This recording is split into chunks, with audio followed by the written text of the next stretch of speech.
ఈ మాయ ఎక్కడుంది అసలు? దీనికి ఇంత ఇంపార్టెన్స్ ఎందుకు ఇవ్వాలి? ఎస్, ఇది దుబాయ్లో ఉంది. అక్కడి మ్యూజియం ఆఫ్ ఫ్యూచర్ అనే ఒక ప్లేస్లో అందరినీ ఆకట్టుకుంటోంది. ఈ ఏఐ తోటి పనిచేసే రోబోని ఎవరు ఏ ప్రశ్న సరే చేతులు ఊపుతూ హావభావాలు పలికిస్తూ ఆన్సర్ ఇచ్చేస్తుంది. ఎగ్జాక్ట్గా ఇస్తోంది.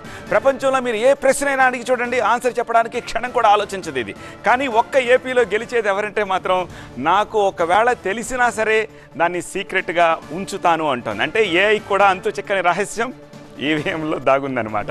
ఆ నరాలు తెగే ఉత్కంఠకు తెరపడాలి అంటే we have to wait till June 4th. దీనికి సంబంధించి మరింత సమాచారం అందించేందుకు మా ప్రతినిధి ఎంపీ రావు విజయవాడ నుంచి మనకి లైవ్లో అందుబాటులోకి వచ్చారు. ఎంపీ రావు, సో ఈ నరాలు తెగే ఉత్కంఠకు ఆర్టిఫిషియల్ ఇంటెలిజెన్స్ సైతం సమాధానం చెప్పను అంటోంది, తెలిసినా చెప్పను అంటోంది. సో ఏమనుకుంటున్నారు, పబ్లిక్ ఏమనుకుంటున్నారు? ఎన్నో సర్వే సంస్థలు, పొలిటికల్ పార్టీస్ వాళ్ళంటే మేమే గెలుస్తామని వీళ్ళు, సర్వే సంస్థలు మేము చెప్పిన సర్వే సంస్థలే మా డేటానే కరెక్ట్ అవుతుందని వాళ్ళు, వీటన్నిటి మధ్య ఏమనుకుంటున్నారు, ప్రజలు ఏమనుకుంటున్నారు?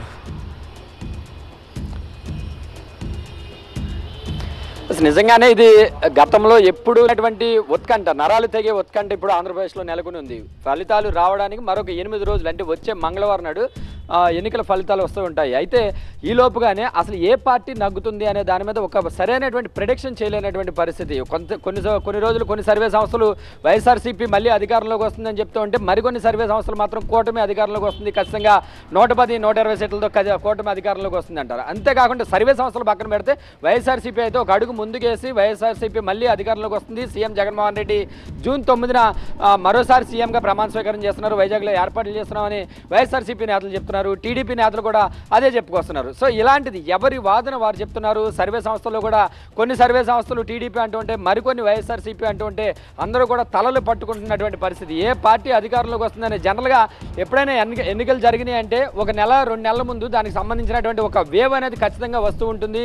ఈసారి ఖచ్చితంగా ఏ పార్టీ అధికారంలోకి వస్తుంది అనేది ఎగ్జాక్ట్గా చెప్పకపోయినా మెజారిటీ పబ్లిక్ కానీ, మెజారిటీ సర్వే సంస్థలు కానీ ఒక పార్టీ అధికారంలోకి వస్తుంది అని చెప్పడం అనేది గతంలో చాలాసార్లు జరిగినటువంటి సందర్భాలు కూడా ఉన్నాయి. కానీ ఈసారి మాత్రం ఆంధ్రప్రదేశ్లో ఏ సంస్థ కూడా సరిగ్గా ఈ పార్టీ అధికారంలోకి వస్తుంది అని కూడా చెప్పలేనటువంటి పరిస్థితి. కానీ కొన్ని సంస్థలు ఇచ్చేటటువంటి సర్వేలు చూసుకున్నట్లయితే ఒక సంస్థ వైఎస్ఆర్సీపీకి అనుకూలంగా ఉన్నాయి అని చెప్తూనే, కానీ కొన్ని ఒక 20 నుంచి 25 స్థానాల్లో టైట్ ఫైట్ ఉంటుంది. ఆ టైట్ ఫైట్లో మరి ఎవరు గెలుస్తారో వారే అధికారంలోకి వస్తారని చెప్పి ఏదో ఒక క్వశ్చన్ మార్క్ పెడుతున్నటువంటి పరిస్థితి. సో ఇలాంటి పరిస్థితుల్లో ఆంధ్రప్రదేశ్ అంతా కూడా తీవ్ర ఉత్కంఠగా ఎదురు చూస్తున్నటువంటి పరిస్థితి. మనం ఇంతకుముందు చూసాము, ఆ ఆర్టిఫిషియల్ ఇంటెలిజెన్స్తో ఆ రోబో కూడా తెలిసినా కూడా చెప్పను అన్నటువంటి పరిస్థితి. అంటే ప్రపంచంలో అన్ని ప్రశ్నలకు కూడా సమాధానాలు చెప్తున్నటువంటి ఆ ఆర్టిఫిషియల్ ఇంటెలిజెన్స్ రోబో కూడా ఒక ఆంధ్రప్రదేశ్ విషయానికి వచ్చేసరికి నేను చెప్పను అంటుందంటే అసలు ఎలాంటి పరిస్థితి ఆంధ్రప్రదేశ్ రాష్ట్రంలో ఉన్నది అనేది కూడా మనం అర్థం చేసుకోవచ్చు. దీనికి సంబంధించి అయితే మరోవైపు బెట్టింగ్ రాయిళ్ళు కూడా కొంతకాలం వైఎస్ఆర్సీపీ మీద బెట్టింగ్